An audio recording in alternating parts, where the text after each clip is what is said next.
Genesis. Isn't that what you're going to be? Oh, I thought. We already did that. We just did that. Oh, that's what that was. Yeah. Oh, okay. So that gives you everything you need to know about the formal introduction for Genesis. But the thing is that the formal introduction for all 4 or all 5 books of the Pentateuch is pretty much the same. They each have their own little distinctives, but those will become apparent as we go through as well. Of course, you'll be responsible for doing that a little bit. So like, second session next time we meet, we will,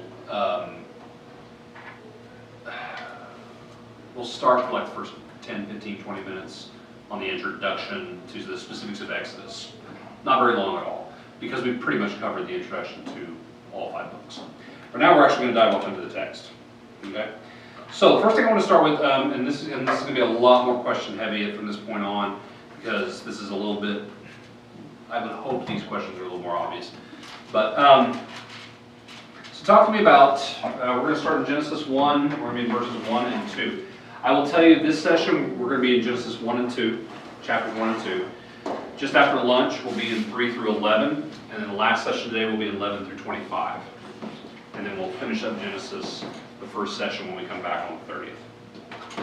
All right, so my first question with this is, what's the primary content of chapters 1 and 2? What all are we basically? Okay, so we're looking at creation. What else? And the fall. No. No, yeah, you're not up to that point. Creation of man. Okay, so creation of man. You may have read in different sources, you won't read it long in Dillon R, but you may have heard it before. Do we have 2 different creation narratives? Well, that's what they say. Okay, that's what's often said, right? Are they really 2 different creation narratives? I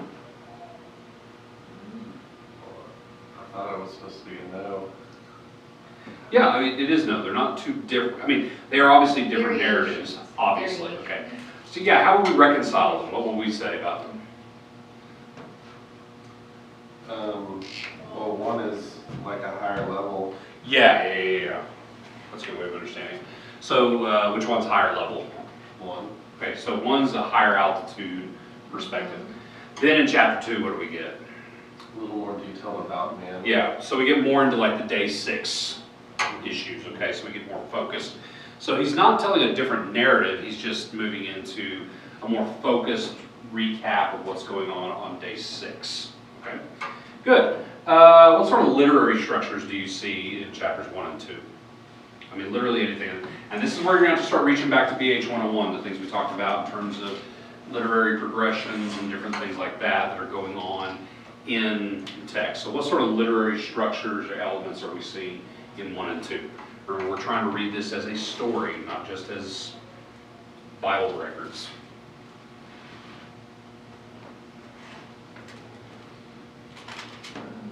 Just a story.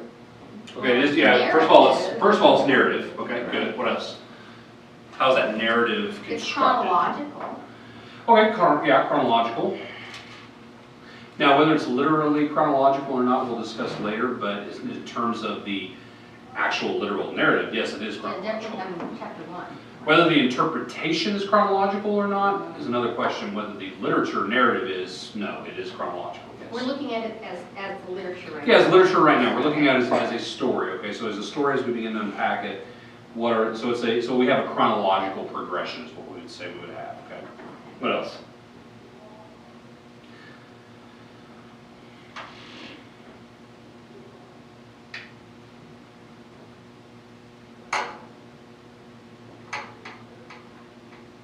And you want to look at both chapters?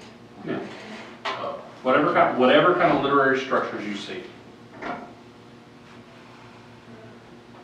Or progressions that you see. We talked about all sorts of progressions. Remember we talked about geographic progressions, historical progressions, logical progressions, chronological progressions, all these different progressions we talked about in BH 101. All those sorts of elements on a big scale or small scale are viable answers for you to choose from.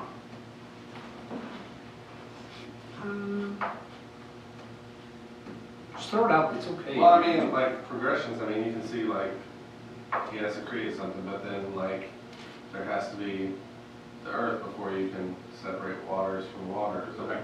Then there has to be once the waters are separated, which, I mean, there has to be dry land for animals to live on dry land. Okay. Or So dry that's a land. logical question, I suppose. Okay. I think- Yeah. Concept of simple to complex comes to mind. Yes, You with start with- man as his crowning creation. Yeah, you have a more simple understanding or structure, we'll come into a more complicated one. Or complex, I guess I just. Okay. Are there any particular difficulties presented by the text?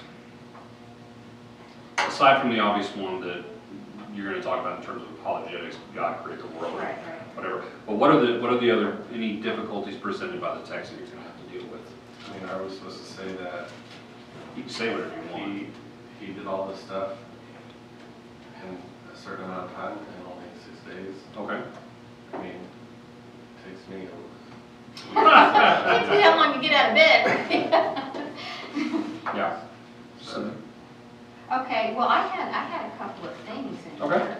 Sure. Because that's what I love, is just study those things. Mhm. So one of the things, I observed that, I wrote these a long time ago. It says, Mhm. this bit of poetry, verse 27, I guess it's 127, Mhm. seems parenthetical and out of order. It mentions Eve, although her story is not told until chapter 2, verse 18. Mhm. Okay, so it's like talking about the fact that he created a female, but then he really didn't create the female until later in 2. Literally, yes. Literally. Right. What day did he create woman on though? Well, it depends on let's see here. Maybe it's the same, but in chapter 1, let us make man in our image. So God created man, male and female, he created them. Okay, so which day did he create woman? The 7th Six. day. The 6th day. Sixth day, good, That's when I good. put the 6th day. So like we were talking about earlier, chapter 1 is what? high level. High level, high altitude. Chapter 2, you've gotten much more focused, okay? So you're getting the details, okay? So it says in chapter 1 that he does create female, but he doesn't talk about the specifics. Chapter 2, you get more specific. Okay, well, I just saw that as like Yeah, no, kind of that's- yeah, difficulty that someone definitely, might definitely. have. That is, I will tell you, this whole issue of there's 2 different creation stories is one of those sacred cows that liberal scholars go after with Genesis. Is, oh, well, you've got 2 different creation stories that are being combined. No, you don't. You have a high altitude understanding, and he's backing up and getting specific because the focus is not on the sea. The Bible is not focused on the life of the sea, okay? It's not the Little Mermaid. Okay, it's focused on man and God's relationship with man. So he's got to get the focus back on man. It's kind of like what any teacher would do also. I mean, you look at Lily, for example, when she learned division, and she learns it with a remainder.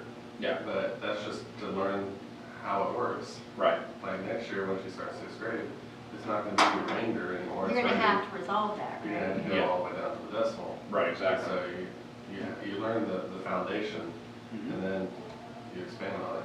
Yeah, exactly. Well, and again, it was like what she was talking about, that this is the account, chapter 2, 4. Now you get into a new story, new phase. Yeah. Now this is the account of, Yeah. Well, read 1:1.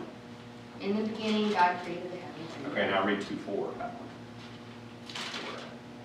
This is the account of the heavens and the earth. Yeah. Created. So Yeah. that's where they think there are 2 accounts. Yeah. But really what's happening is the account is getting more specific.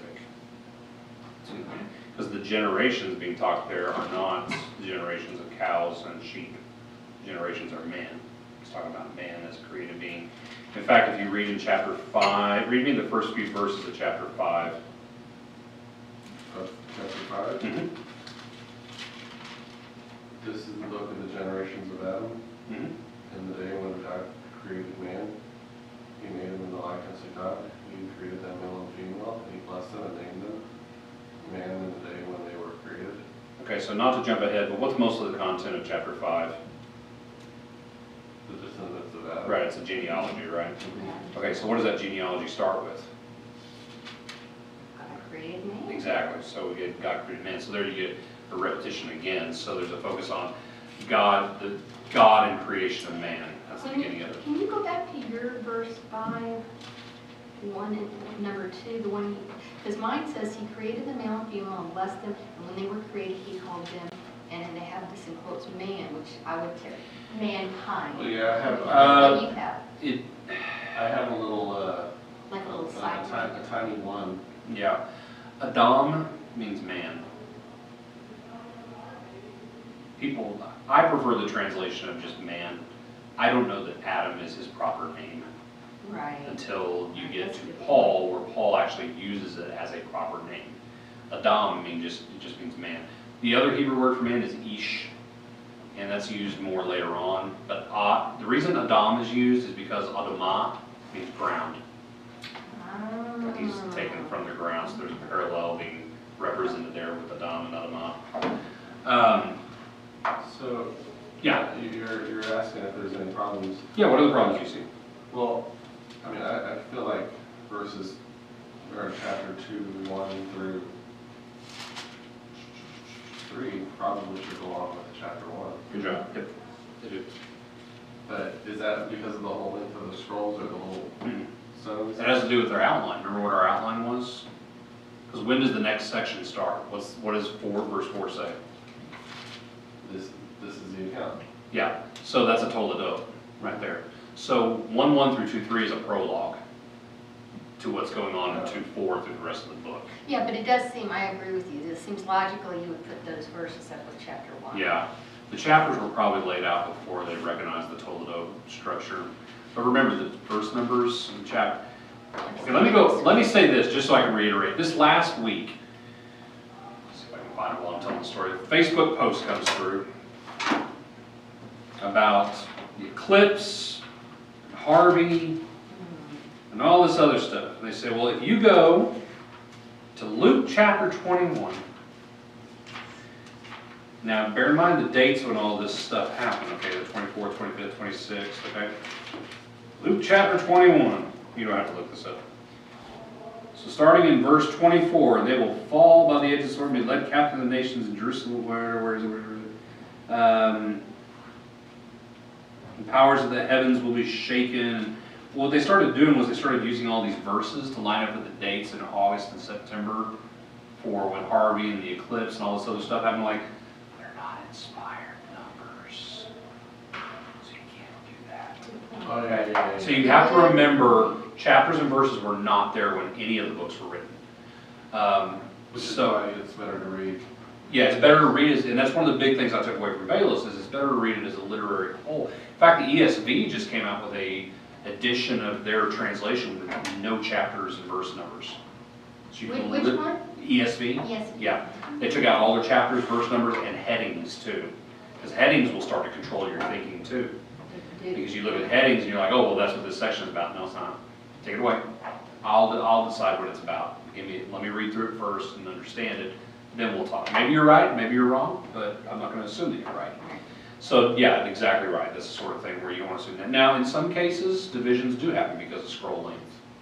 At Luke and Acts is one story, but Luke couldn't fit the whole thing on one scroll because you only get a certain length of scroll. So he had to divide it up into 2 different components. So just be aware of that. Good, yeah, so yeah, definitely 2, 1 through 3 should go with chapter 1, for sure. Good. All right, so let's bounce back to 1:1, okay? And here's my question. Are you familiar with this phrase?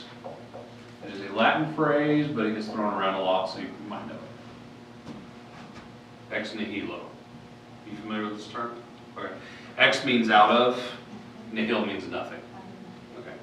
And then O is just the ending you have to add because you put a preposition in front of it, okay? So ex nihilo means out of nothing. So, my question is this. Genesis chapter 1, verse 1. Is this a creation statement that reflects an ex nihilo creation? That God created out of nothing? Genesis 1:1. No. Okay, why? Because it doesn't say it was out of nothing until verse 2. Okay, so, well, doesn't. The earth was formless and void. There So was the earth No, but is, it was the but verse earth. 2, it's already there. The earth. Oh, The yeah. earth was So then, yes. Okay, so verse 1 does, okay? But here's my Okay, so we've But got that. It doesn't explicitly say that. Doesn't explicitly say that, but all we get is in the beginning God created the heavens and the earth. Presumably the whole of creation. Sometime he created it, presumably out of nothing. The term bara, which is used there, generally has the concept of out of nothing. Okay? But then we get to verse 2. Now, you guys all have internet access right now? Okay. I want you to go to BibleHub.com. Now remember, BibleHub.com is the website where you can go type in a verse number, chapter and verse number for a book, and it will show you the translations from a bunch of different versions, okay? So what I want you to do is go to Genesis chapter 1, verse 2, and we're going to look at the different translations. Remember what we talked about in BH101, it's important to look at different versions because what it'll do is it'll kind of sink to your mind, oh, there's a translation issue here. Because if you see a lot of differences, you'll say, oh, there's a problem here, they're trying to, this version dealt with it this way, this version dealt with it. So it gives you kind of a heads up where the problems are. Okay, so go, is everybody to Genesis 1, 2 on Bible Hub? Another way to do it is Google Genesis 1, 2, and then look for the search result that says BibleHub.com. Yeah, my problem is that this is on my old backup computer. Oh, you're good. My new fancy one. Webster's Bible translation. And the earth was without form. Yeah. Genesis 1, 2. Don't worry about it's really just the first word that I want to talk about in that verse. The very first word, my word is now. Yeah. Now There's the a bunch of Okay, so you typed it in, BibleHub.com is the first one you want, okay? Okay. And then that will take you to all these different versions, okay? So who's the first version? NIV. NIV, what does NIV, what's the first word? Now. Okay, now, next one, NLT. what does it say? The. Okay. What's the next one? ESV. What does it say? The. Okay, so we've already got that. Keep going. King NAS James. is, Oh, I American dropped Standard. down to different words. Oh, okay. King James is and. Okay, and? International Standard is when. Okay.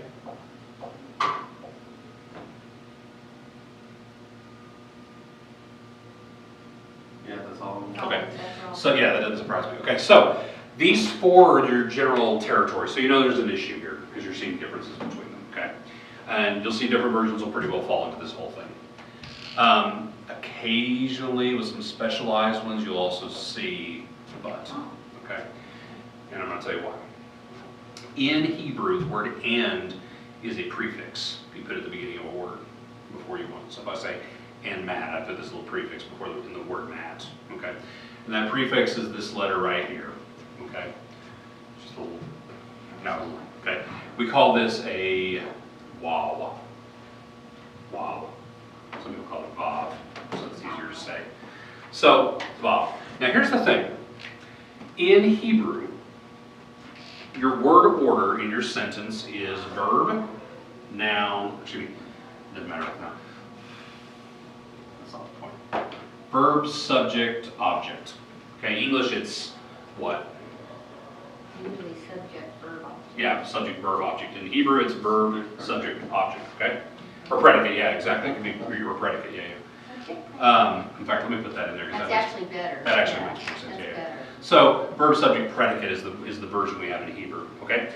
But, we have this thing called front loading, and you do this in Greek too. Greek, it's subject, predicate, verb is Greek format. Also Latin works that way. But in Hebrew, if I take this subject and I move it to the front of the sentence with this letter prefixed on it, I have what's called a vav disjunctive. Now, I'm going to tell you, I realize this is not something that you guys are going to be able to catch. I understand. And it's one of these hard issues where you're going to have to realize that no matter how good you get at Bible study, you will always have to rely somewhat on someone else. I still do. I'm not a Hebrew expert. I'm not a Greek expert. I rely on other people to show me things, even with what I know. This is just an issue. There's no way you could have caught this on your own. So that's why I'm showing you. It's called a vav disjunctive. What a vav disjunctive does, normally I would put the vav on the verb, and that would just continue the sentence. In the beginning, God created the heavens and earth, and the earth was without form, and it would just be like and. I could leave it off. In fact, the earth was formless and void. It doesn't matter. It's continuing the narrative. But when I put a Vav disjunctive, I've done one of two things. I've either said, but, let me tell you about this. Or, I can say in the beginning of the God created the heavens and the earth, now, parentheses. You need to understand something. Right. And I can lead you through this. It's sort of like, in the beginning God created the heavens and the earth, but, let me show you something. Okay? It's an attention grabber. Okay? So, actually the better translation is either now or but. Okay? We'll see why here in a little bit, but I want to point this out so you realize there's this shift in direction that happens right at the beginning of 1-2. Okay? Now, with that in mind, since we've got a change in direction 1-2, do you see any issues or problems in verse 2? Issues or problems in verse 2. Read verse 2. Now, the earth was formless and empty. Darkness was over the surface of the deep, and the Spirit of God was hovering over the waters. Okay. Do we have any problems or issues going on in verse 2? He's moving over the surface of the waters. Was there water created yet? If it was formless. Okay, so Yeah, where in the exactly. world did that come from? Yeah, Yeah. okay. Where'd the earth come from? Right, now the earth? He created the heavens and the earth, Okay, so it doesn't matter. yeah, okay, that's fair. What else?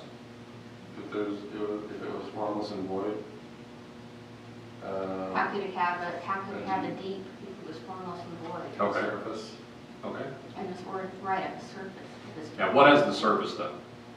surface of the deep and surface of the waters. Okay, so deep, so you familiar with Hebrew parallelism? We talked about this a little bit in BH 101. They're the same thing. They're the same thing, they're referring to the deep of the sea, or the deep of the waters, The yeah. deep is the water. Yeah, it's a poetic form, yeah. All right. So it says three things here. The earth is what? Formless and void. Formless and void, and then what else is there? Or rather, not there, but, well, Spirit of God's, yes, there, but what else? Darkness, Dark. yeah, darkness. Oh, yeah. So you have formlessness, it's void, we'll come back to void in a little bit, and then darkness. Okay, now my question is, are these issues a problem? This formlessness, this voidness, and this darkness, are these problems? Well, if you create something, wouldn't it have to have some? Possible? Yeah, it's gonna have some form of some kind. So the question is, what do you mean by formless, when you say formless? Well, or how do you define void? Yeah, we're gonna actually define void, because void, when we use it, means that nothing's there. Right. But does he literally mean nothing's there, or does he mean that there's a lack of the presence of something else? Something, right. Or uninhabitable? Or, yeah, okay, which would mean that it's void of something that would make it habitable. Right. Okay. All right. So my first question is, can we make a value judgment on the state of affairs in verse 2? That there's darkness, formlessness, voidness. Can we make a value judgment based on verse 2? On that state? Value meaning? Whether it's good or bad. Oh, no, it's. Just based on verse 2. Well, God never said it was good. Yeah, well, he didn't say it was good, that's true. It's dark. But he also, you'll notice on one of the days, he doesn't say it's good either. Right. He doesn't say it's good on every single day. Oh. So you don't necessarily get that qualitative assessment every time God creates something. So in this case, do we have any way to, in verse 2, to evaluate qualitatively whether or not this is good or bad? Okay. I don't think so. Okay. Where do you think we would get that evidence from?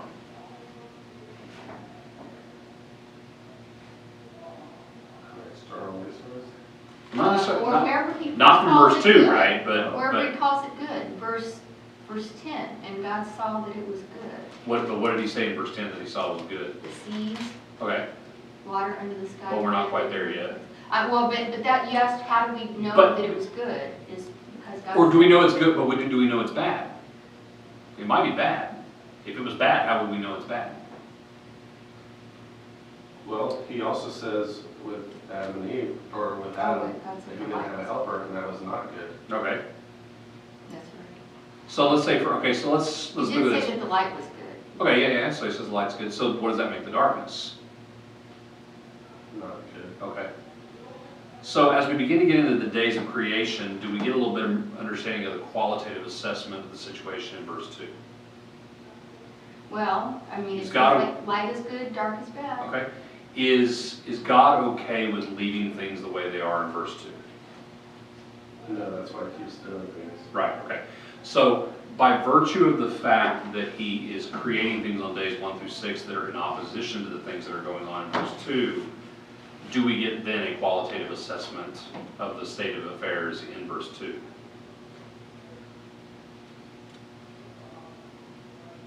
Ask again. Okay. Yeah. Sorry, it's a little bit of a complication. So by virtue of looking at the days of creation, that he's doing things that are contrary to what he's saying in verse 2, the way things are in verse 2. Does that, by virtue of that, give us a qualitative understanding of the good or bad nature of things in verse 2? I mean, I guess if you wanted to be led to that conclusion, maybe. Okay. Yeah. Because we do notice that darkness stays in the first day, because he separates between the light and the darkness, and the darkness stays. There's time for darkness, but and he calls it night. But does he leave things formless? No. Does he leave things- No, he continues. to Okay, good. create. So- Maybe some things void.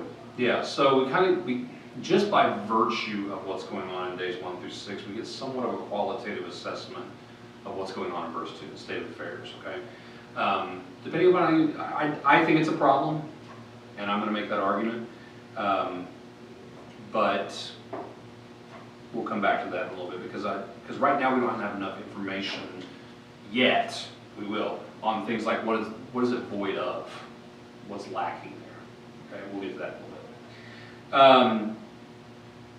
What sort of parallels do you see with other cultures, like the Egyptian myth you saw?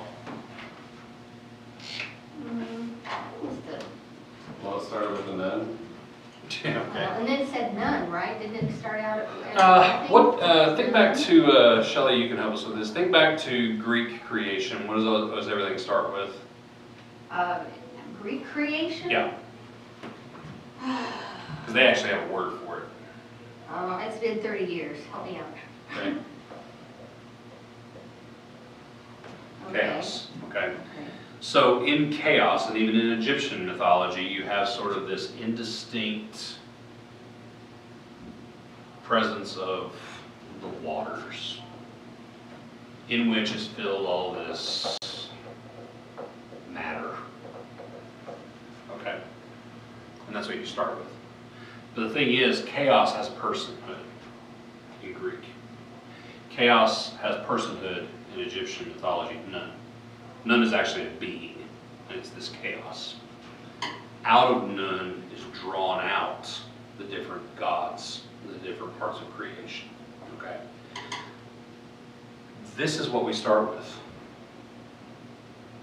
There's no form to it. It's chaotic matters floating around. There's no form. It's waters, it's But matter. it's still stuff. Stuff, yeah, it's stuff. It's still stuff. Primordial ooze or whatever. Exactly. But yeah, I mean, whatever you want to call it is fine as long as you don't have the implication of evolution. But there's this chaos of water and matter, and that's what he's created. This is the earth. It has no form. What is it void of? We'll talk about later. And there's darkness. There's no light. Okay? Then he starts doing things. Okay? Does this make sense so far? Now define who he is. You're talking about the he of Greek mythology? No. Okay, no, you're about, In Greek and Egyptian mythology, what you get is you get Gaia that's drawn out of the earth. You get all these other beings that are called Kronos and so on and forth that are brought out of this. Uranus was brought out of this. But in the biblical narrative, you start out with this mass of water and matter that's all just kind of floating in the middle of nowhere in space. You don't have stars. And this is going to start to sound like crazy Catholic Church in Galileo's time, but this is just kind of the way it is. You just have this blob of earth floating in the middle of everything. Okay? And I guess it may or may not be connected. Theoretically, yeah. But what's going to happen is he's going to take. So this is the first created thing. Is this just this, first of all, the space to have it in, of course I love science. Yeah. So you have space-time, so time is created, we don't talk about it in the narrative, but space-time is created, so you have this network of structure, and then into that is created this chaotic blob, okay? You will get some people who argue that the reason it's chaotic in verse 2 is because of the fall of Satan. I don't think that's what's going on because of Egyptian creation myth. I think he's arguing an apologetic against that, okay? So, you got this, okay? So talk to me about day 1. What does he do? There be light. All right, so day 1 we got life, okay? And we have a separation from what? Light and darkness. Right. So he hasn't done anything with this except to put light out. Now, what's generating the light at this point? Doesn't say. Doesn't say. Good question. Good question. My best guess is it's probably God himself. There's I several. was told when in doubt, say Jesus. Jesus. Jesus. The theory, there are different theories out there. I think the best ones are that it's God himself who's generating the light at this point, or he's creating the physics of light to be used later on by light-giving bodies like the sun, moon, and stars. I don't like that one as much as I like the idea that God is the one that's generating the light, because it's like, why does it matter that you're creating light if there's not actually light generation on that day? But you gonna say something? No. Okay. All right, day 2, what do we got going on? Waters. No, isn't the heavens? Separate waters from the water? Okay. Yeah. So now, It says to separate water. let's take this from water. a, let's take this from Oh, a, so that would be land. So water was not already yet, there. not yet, not yet. But yeah, but if, It says, God called the expanse heaven, and there was evening. So Right. there was lower waters, and then the higher waters. which what was verse are you heaven. in? And it's- Excuse me? I mean, what verse of 6? Yeah. Oh, that's not what mine says. What did yours say? Okay. So I know I'm No, supposed read, to go have ahead, it, but I no, don't no, have go it. ahead. And God said, let there be an expanse between the waters to separate water from water. So that would be land. No. No, keep reading. Water Keep from reading. water. Go Keep to reading. day, Okay, verse 7. go to Okay. day 3. No, keep reading. So God Keep made reading in the day 2. expanse and separated the water under the expanse from the water above it. Now that clarifies it. Yeah, Okay. keep Yeah, reading. but if you thought I was thinking horizontal, not Exactly, vertical. you're thinking horizontally, yeah. Yeah. Now keep reading. And it was so. God called the expanse sky. Okay, what does your version say? And there was more. God called the expanse Heaven. heaven. Ah. Remember what we talked about? Which heaven is this? First, second, or third? First. First. This is First. the skies. Okay. So let's take this from a 3D perspective and go to a 2D vertical perspective. So he creates this expanse. Now, what he does is he removes all the matter from in here-ish, and only takes water up, but there's still matter and water below. This here is water that's up high, and this section right here in the middle is the sky. I know it's weird. I don't know what this means aside from maybe moisture in the air, a higher moisture count, or something like that, clouds, yeah. But this down here is still the seas with matter in it, indistinct, okay? All right, go to day 3.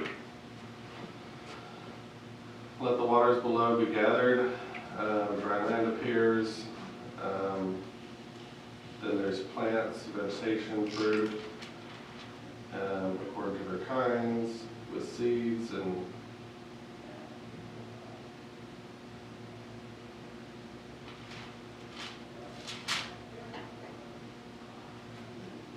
it explicitly says palm trees.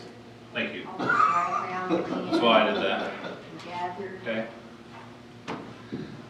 Okay, so what happens in day 3? Land appears. Yeah, land appears. So all the matter that's in the water is being drawn together, It gathers into. and the waters are separated, okay? So, I'm sorry, day 2 we had sky and the seas. No, sky and waters below, okay? Mhm. Day 3 we have what? Land and, Land and vegetation. yeah, land and vegetation as well. The first sign of what? Land and seas is what you're gonna say. Seas, Is seas mentioned in day 3 or day 2? day 3. Okay, thank you. Okay, land. Also, vegetation is the first sign of what? Life. Yeah. Interesting. Before that, did we have any life? Well, I mean, water is a living form. Water's Is alive. water alive? Water's not Oh, alive. no, there's no carbon in it, huh? Well, now you're talking. Yeah. Chemistry? Well, here's my beef. Okay, so I grew up watching Star Trek. Okay. So I knew you were a Trekkie. I could tell you were a Trekkie. Gene Roddenberry, I love the guy because he had this idea. Why is it that in science we are limited to this idea that life can only be carbon-based? Why does it have to be? Why could life not take other forms? Now, from an atheistic perspective in science, I find that very compelling. As a Christian, okay, Gene. But no, this is the first sign of like life, right? Something that's actually living, grows, reproduces, okay? Okay, yes. But when we're talking about seas, we're not talking about what the content of the seas, we're literally talking about the water itself. Water is not alive, okay? Be right there. Sure, okay? All right, so we've got that, okay? Now, day 4. What's going on day 4? The stars. Okay, We'll just do this door open.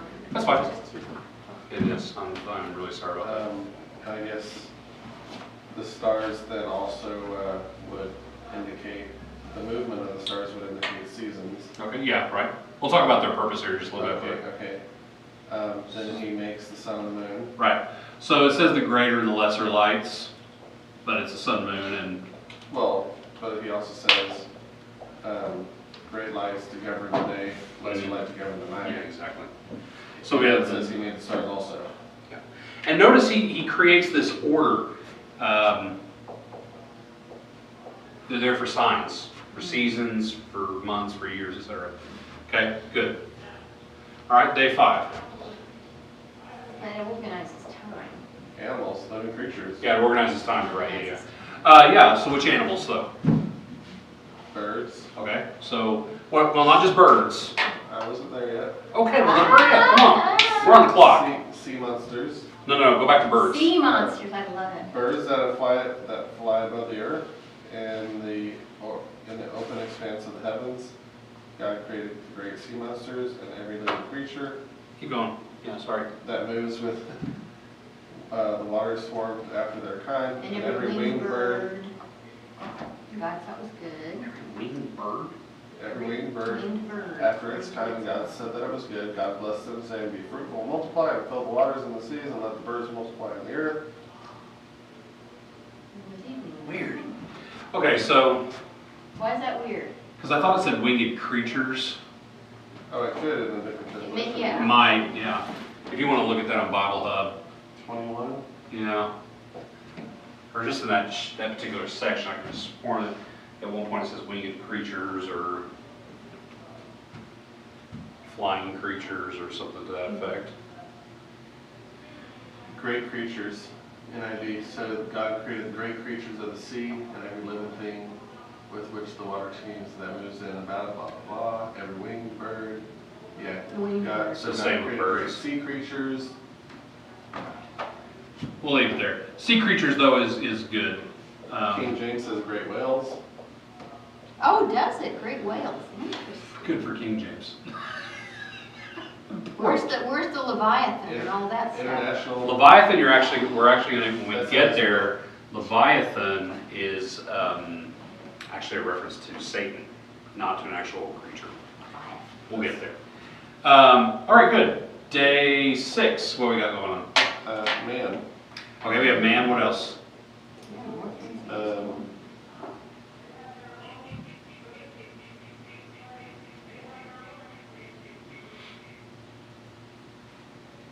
An order. I'm sorry, what? Order, like he created man to rule over all these people. Let's hold off on that. All right. We're gonna get there in the next session, but right now I wanna focus on reproduction. Oh, I no, suppose, no, no. really, because this is the point where it's saying everything produce everything. Right, but he's not only creating man, what else does he create? Okay, Well, all obviously woman, what else? right. Order. Order. No. All right, so He you're doesn't looking just for- create you're man. looking Man is for a not- specific thing. Yeah, there's a thing that he creates other than man on that day. On day 6. Hierarchy. It's a thing, he wants you, A not thing. a concept.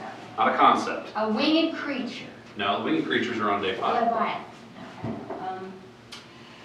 There's living creatures, livestock creatures. Thank you, belonging- yes. Livestock, that's what you're looking for? Creatures that livestock move on was, the ground, wild animals? Livestock was still, oh, the Livestock. living creatures. Verse 24, let the Creatures earth that bring go forth living move. creatures after their Move kind. along the ground, Ah. he created snakes. Well, not just snakes, but Okay, so I Yeah. lumped those in with the And day I did 5. too at Okay. first, I did too. land Wild creatures is day animals. 6. Okay? And of course on day 7, he rests. On day 6, he also created order. We'll get to that. Just not yet. All right, I want you to have a look at what I just put on the board. See any structure to that? Structure. Look at the way this is lined up. Everything's kind of grouped. Oh. Light and darkness, sun, moon, sky, waters, winged creatures, sea creatures, land creatures. Yeah. So there's a poetic structure going on here as well, okay? So there are several quality things that are going on here, okay? So first of all, we noticed that it was formless. There was a chaos going on. Like you said, what begins to happen over the course of the 6 days? He organizes the chaos. There's organization, there's separation. They're put in their place. There's order brought through the signs and seasons. There's order brought by man's responsibility to reign over these, over creation in particular, which we're going to flesh out more in a little bit. Then we have this darkness. Well, what happens with the darkness? What do you mean what happens? Well, what does he create? Oh, he creates light. Yeah, he creates light and then light-giving bodies as well, right? To resolve that issue, okay? Now, what was creation void of? It said it was formless and void. What was it void of? Light, sky, land, Void of life. and vegetation. Life. Void of life. There's no life. It's formless, it's chaotic, but it's also void of life. Okay? So he adds life to fill the void, to fill that void. Then, of course, there's also darkness, and that's when he provides light. Okay? This is the creation story structure. Now, literarily, it's both chronological and paralleling. Okay? The reason he does this, presumably, because we don't actually have him saying this is what I'm doing, is that we've created this literary structure to demonstrate a resolution of the issues in verse 2. There's formlessness, there's voidness, and there's darkness. God's going to resolve those issues. Okay? Does that make sense? All right. All right. Now, are we good with that creation story overall? This is the broad, high level. Okay? Does that make sense? Do you have any questions over this section? Okay. You good? Okay. All right. This is, and by the way, this structure, I picked this up from Bruce Waltke. He's a professor at Hebrew. So this is not original to me. This is something that people taught a long time since before me. So it's pretty standard, straightforward. All right, so let's go back to man. Okay, read me verses 26 through 28. Verse 20. Chapter 1, yeah, 26 through 28. And God said, let us make man in our image, according to our likeness, and let them roll over the fish of the sea, and over the birds of the sky, and over the cattle, and over all the earth, and over every creeping thing that creeps on the earth. God created man in his own image. In the image of God, he created him, male and female, he created them. You want to keep going? No, just through 28. Oh, Okay. God blessed them, and God said to them, be fruitful and multiply, and fill the earth, and subdue it, and rule over the fish of the sea, and over the birds of the sky, and over every living thing that moves on the earth. Okay. Shelley, could you read chapter 2, verses 15 through 17? Yes, and I stole David's Here you go. in the SB. He'll live. 12 through, well, we're not gonna, 12 through what? 2, Two. chapter 2, verses 15 through 17. 15 through 17. Then the Lord God took the man and put him into the Garden of Eden to cultivate it and keep it. The Lord God commanded the man, saying, from any tree of the garden you may eat freely, but from the tree of the knowledge of good and evil you shall not eat, for in the day that you eat from it you will surely die. Then the Lord said, it is not good for the man to be alone. I will make him a helper suitable for him. Is that as far as you wanted? Or maybe I read Did you go through 18? Yeah, I read Okay, it. 17 will come back to 18, and don't worry about it. 17 will come back to 15 and 16 we'll want to focus on. My first question is this: what does it mean that man is created in God's image? To look like them? So God is physical? To be like. Or I guess not, to look like what he pictured him to be. Okay, now, what does that mean? What does he picture him to be? Well, probably about a yay tall. Humanoid. He looks kind of like you. Yeah, exactly. Long, flowing. Male pattern baldness. Right. White beard and all that. An image, a reflection. Okay. This is poetic, but God is creating what he sees himself to be, I believe, in a sense, in a little microcosm of man. Okay. Is man omnipotent? No, Okay. no, but I mean, So it's not in the exact. sense of, I'm creating someone that I want good, honest, and both virtues of God. Okay, so we don't have a 1-to-1 ratio. We have similarity. Yeah. So what is this? What is the substance of the similarity?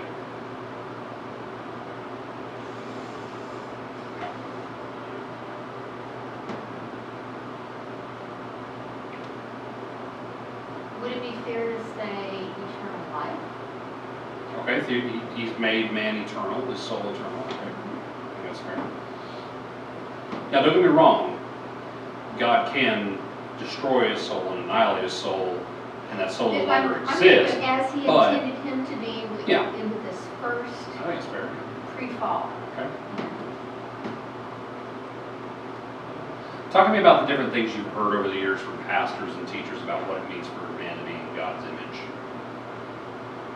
I answered the last one.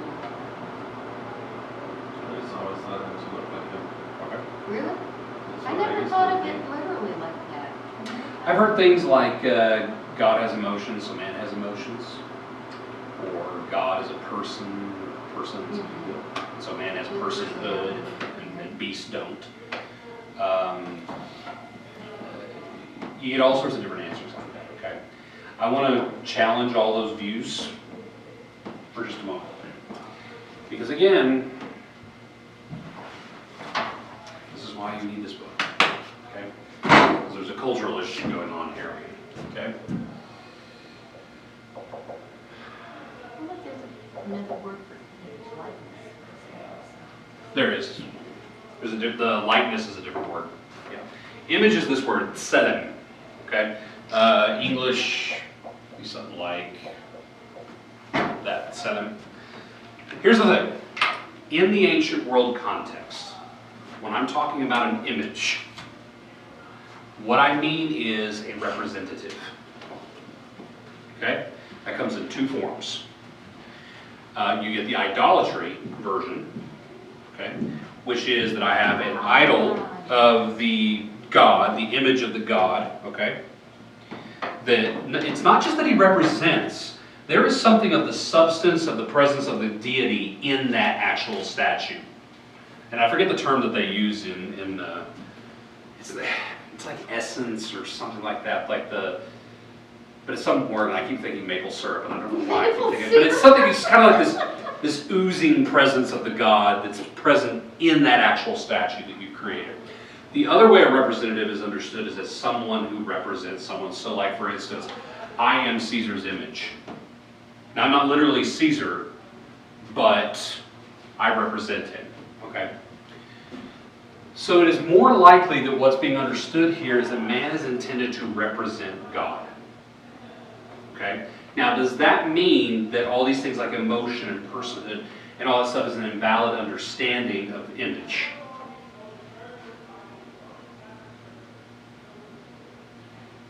That's a question for you. Oh, say it again? Does the fact that the primary reference to image here Yes. is representation, but does that negate the idea of us being in his image in terms of emotions and personhood and things like that? Does that negate that? I don't think so. Okay. Or is it essential to it? Because if I'm representing God, I have to kind of look like him, right? No.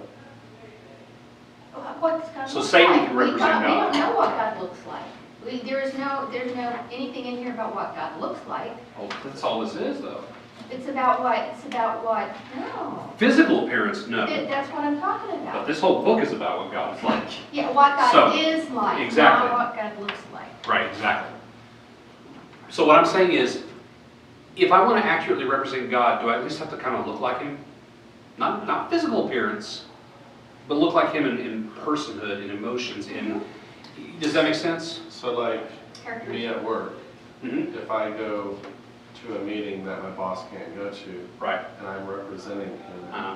even though I don't look like my boss, Right, but because I know how my specific department works and I know exactly. to answer the questions In the way that he would answer them. in the way that he would Yeah. answer them, I can be in his image Exactly. without looking like him. Exactly. Yeah, Exactly. I get that. Which is, and that's a really great analogy because that's exactly what's Teach happening. that. Yeah, that's exactly what's happening in the ancient world in the other part, which is someone who's actually being an image, a representative of an authority. That's exactly the same sort of thing. Okay, there is the religious side, the idol side, but then there's the actual physical person side of And that. thus, is this one of the things why they stress images, because later God's going to give man authority? Thanks for the transition. Oh. Okay, so let me ask you this. You said on day 6, read back through 26 real quick. 126. Then God said, let us make man in our image, according to our likeness, and let them rule over the fish of the sea. Okay, stop for a second. To do what? What's the verb? Rule. To rule. He sets order. Oh, good. See, I told you we'd come back. Okay, so keep going. Rule over the fish of the sea. And over the birds of the sky, and over the cattle, and over all the All the earth. creepy crop. Okay. Yeah. Verse 27, verse 28, I think it is. God created man in his own image. Oh, that's, yeah, 27. Go to 28. God blessed them, and God said to them, be fruitful and multiply. So what are they doing there? Prosperity gospel. What? No, not even close. What does the fruitful and multiply refer to? Fruitful means be productive, right? Be productive, Okay, right? I've never looked at it like that before, but sure, I guess I could. Okay. Productive? Well, what does multiply mean? Multiply the species, I guess. So Multiply make more of what? more babies. humans, more people. More life. You got more life, right? Okay. Oh, I thought the them he was talking about was. Oh, it's included in all of them. It's the beast Mankind. and it is mankind. It's mankind and the beast in Okay, 6. okay. Yeah. that changed. But Okay. he's also specifically singling out man to rule over creation Right. in his stead. Okay, he's also supposed to bring more life to reproduction, right? Mhm. Okay. And then as God's image, he's representing God to creation, so he's representing the what? The light that is God, right? The truth of who he is, right? So it's interesting that in days 1 through 6, God is bringing light to darkness. He's bringing order to creation, and he's bringing life to lifelessness. And what does he ask man to do? The same. Exact same thing. So the tasks that man's being given to do are exactly the same tasks that God himself is doing, and that's how man is intended to function. Okay, so in 26 it says, let us make man in our image. And Yeah. then it says, where is it? In 27, God created man in his own image. Mm-hmm. Is that the same image? Yeah. Okay. The hour there, I don't care who you are, it's a Trinitarian reference. Now, you can't get that from Genesis, but with the full revelation of all of Scripture, it's a Trinitarian reference. So it's almost like the image here, when he says he's creating us in his image, it's also functional. Exactly. To bring light, to bring God's verb. See, people don't draw attention generally to the functionality here. Okay, there's a function going on here. Man is intended to function in this fashion, to represent the truth of God, to rule in his stead. The word that I like to use is vice-regent. Oh, nice. Man is God's vice-regent. Okay, this is the function he's supposed to serve. Ambassador. Yeah, very much so. And actually, Paul and Jesus will cling to this sort of language later on in the New Testament, where Paul actually uses the word ambassador. Jesus is the second Adam, because Jesus is the light of life, and he is the way, the truth, and the life. He's the truth. He brings order through his rule as the king. The way. And the way, yeah, The way, exactly. right, yeah. So Jesus himself becomes the new Adam, the one who actually does this correctly, because obviously we'll find out Adam doesn't do it correctly. Now, just real quick, woman is created. I want to make one last point with this. Woman is created. Go back to chapter 2. It says, I can't remember where it says it's not good for man to be alone.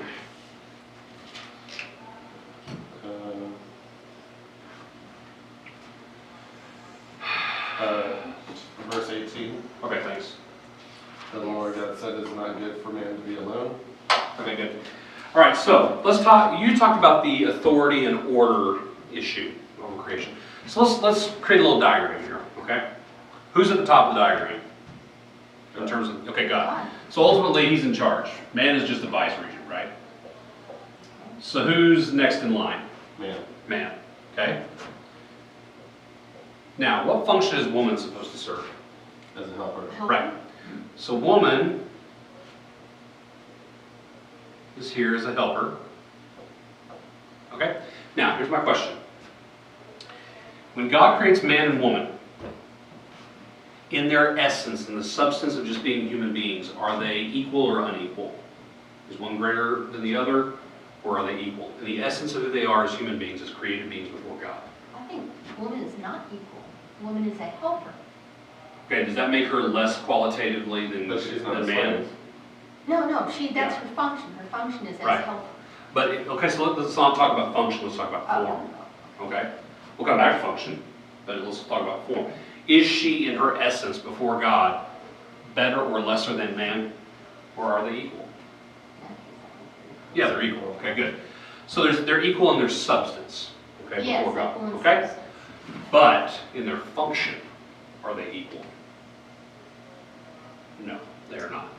Is this okay in God's economy? Sure. In fact, do you know where this idea comes from? Oh, I always did this diagram wrong. Trinity. Trinity. The Father, Son, and Holy Spirit are equal in essence. But The in Father function, they have different functions. has the highest function. The Son follows the will of the Father. Now, their wills are not contrary to each other, but he follows the Father's will, and then the Spirit follows the will of the Son and the Father. There's a hierarchy of order, even in the Trinity. So it's okay for there to be a hierarchy, but they're all equal in essence, in their substance, okay? So it's okay for them to be equal in substance, but not in function. All right, now, who's at the bottom of the rung? Animals. Yeah, the beasts of all sorts, okay? Sea, land, and so. And obviously the woman helps in that ruling over function as well, okay? So this is the basic authority structure we have created, okay? So we're gonna leave that up there because we're gonna talk about that a little bit after lunch. Right now I wanna move on to, does this structure make sense? I never know how big a deal this is going to be because I never know where people are coming from. You have to understand they're equal in essence. God does not look at man and woman as lesser or greater. That's not the point. But it is okay for them to be seen as, in terms of a functional structure, to be different. Okay? There's no problem with that whatsoever. Okay? Now later on, Paul gets into it. Yeah, and Paul's We're going to not point that we're out. not going to talk about that right In now. Ephesians, well, and you have to be careful because in Ephesians he leads with that section by saying, submit to one another. And the way the man submits to his wife is to love her as Christ loves. He's a servant. But I think this is God's intended purpose. Oh yeah, it is. And You Paul, nailed it head on. Paul will hit this up. But again, you look to the Trinity. Why did God create them male and female? Is God a single person? No. No. So if man is a single person instead of two persons, is he really creating mankind in his image? It can't resent. There's got to be multiple persons. Right. Now mankind can't represent the Trinity. It's impossible. You can't do it because I'm not one essence with Matt, but Jesus is one essence with the Father. Okay, so it's a little bit different. Yeah. Right. So let's talk about this discipleship question here. Okay. So if Moses is concerned about all the things we just talked about, first thing he hits the Israelites up with is, okay, in the beginning God created the heavens and the earth, and here's the problem. It starts off, it's chaotic, it's void of life, and there's darkness. And then he goes through all that. If he's concerned about demonstrating that God is interested in order and life and the light of God's revelation to his people, and then he tells man to do that exact sort of thing in this structure. If that's Moses' priority in telling the story right up front, then what does that tell us about what we should be doing with our disciples? Okay, so what's that going to look like for the disciples we're engaged with? What kind of discussions are we going to have with them about what their life in Christ should look like? The words were light, life, order. What were the I use light, order, and life. Right. You have to understand, and the word is not used in Genesis 1 or 2, but the order component, the Hebrew concept is shalom. Shalom doesn't just mean peace like things are calm. Shalom means peace has been brought about by properly ordering all things the way they should be. That everything's functioning as it should, which is what brings peace. Okay? So, peace is another word. There's chaos and now there's peace. Is another word that I use, but for Westerners, order tends to work better. But what sorts of discussions are we going to have with them over their relationship in Christ? About what they should be doing as followers of Christ, if this is Moses' priority. Because really, are our disciples any different? No, but you have to go and backtrack before you even get to that. I thought the first question here is regarding when you say discipleship subjects, things that you want to talk about to them. You want to talk about these three things, but you also want to represent these three things. Oh yeah, so definitely, yeah. You want to represent and show and talk about those things that are true. Yeah. Right? Order. You can't just be. That's the worst way to lose a witness to me is when you have somebody say, oh no, maybe it's, you have to know and you have to have an organized thought within your own head. You don't have to have it written on paper, but you have to know what you know. Yeah. I don't know how the light bulb applies to it. Well, that's a good question. In the New Testament, let me ask you this. In the Old Testament context, how does more life come about? Babies. Right. In the New Testament, how does life come about? Make babies. The same. What kind of babies? Are you talking about spiritual? New Testament, yeah. You become saved. Yeah, we lead people to Christ. Because the source of life is Christ. Because like my children, well, my two older ones are now Christians. They both accepted Christ and been baptized. My youngest one is still a hellion. He's a sweet hellion, but he is a hellion nonetheless. He's going to hell. Right now he is. He hasn't trusted in Christ, and the kid's going to hell. He's a thief. He's a liar. Kid's going to hell. I love him, and I will do the same things with him that I did with the other two as they grew up. How old is he? He's 5. He's a thief and a liar. Oh, you're right. He steals food out of the pantry and the refrigerator, and he lies with a skill that is just unbelievable. So, there it is. But the reality is that it's life in Christ that we're talking about at that point. Life comes differently. Life in the Old Testament is participation in the community. Same thing in the New Testament, but it comes through Christ himself. Okay? But we need to talk to them about these issues because it's very easy. What are people generally going to be drawn to when we start saying, well, you need, as a Christian, you need to bring life and light and order to the world. So what are they going to go do? If you just leave them with that, what sorts of things are they going to naturally think they're supposed to go do? Tell people what to do, organize their lives. Yeah, try to organize other people's lives, or maybe they go dig wells in Africa, or go just do social movement stuff. Oh, do good. Yeah, we're going to go do good. We're going to bring order. Now, is it wrong to build wells in Africa and take care of the poor? There's nothing wrong with that. But those people are still going to hell. So they're going to hell with a full stomach and plenty of hydration, but they are going to hell. So the problem is that we have to help them understand it is very good to do loving acts of service for people, but if you're not sharing the gospel, you're not accomplishing these ends. Okay? Pitfalls that you might run into with people. We just kind of talked about one of them, which is they're going to run off and try to get involved in social movement. What other pitfalls might you see? If we're not careful about how we handle this. I mean, I guess it's always, people could become extremely legalistic. Yeah. Yeah. I did. Oh, I know adult new Christians who, when you come to Christ as an adult, Yeah. oh yeah, you know, they're so enthusiastic and it's like, okay, this worked for me, therefore this is Yeah. going to work for you. Yeah. Do just like I did. Yeah. Good deal. Well, those are just some things to think about. The real big focus is we need to get our people on the right track with understanding what the purpose is. It is to represent God. At CBC, we talk so much about beginning where you are and becoming more like Jesus. Well, what's the purpose of doing that? And the purpose is to represent God. If we want to look more like Jesus, we're trying to be in the image of Christ so that we can represent Christ. So, very, very important component there.